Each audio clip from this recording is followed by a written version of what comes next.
All parties Hurriyat conference has deplored that the Indian troops and the police have intensified the atrocities against the defenseless people of the occupied Kashmir as the so-called Indian Republic Day is approaching.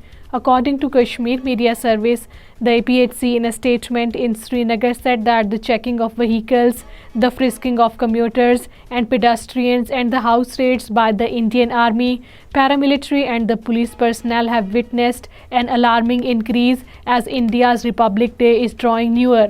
Narendra Modi-led Indian government has snatched the properties and other assets of more innocent people in the occupied Kashmir to punish them for their affiliation with the ongoing freedom movement.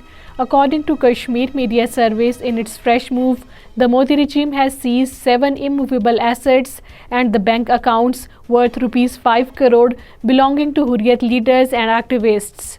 Srinagar-based political experts and analysts have said that India is aggressively pursuing Israel's Palestinian occupation model in the occupied Kashmir. According to Kashmir Media Service, the political experts and analysts in their interviews and statements said that India and Israel are cooperating to each other to coordinate their tactics of occupation. An Indian army man was killed and 2 others were injured in a landmine blast in the Rajouri district today. According to Kashmir Media Service, an official said that 3 soldiers were injured when a landmine blast in the Mender area of the district occurred.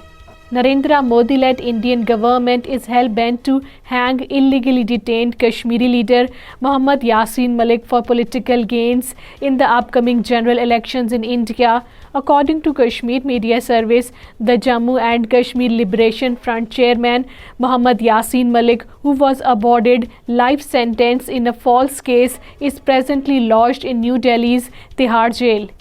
At least 2 previously unknown incidents of skirmishes between the Indian and the Chinese troops along the line of actual control in the eastern Ladakh have come to light after the Indian Army attempted to boost the otherwise very low morale of its troops. According to Kashmir Media Service, the Indian Army conferred gallantry awards on its personnel, mentioning these clashes.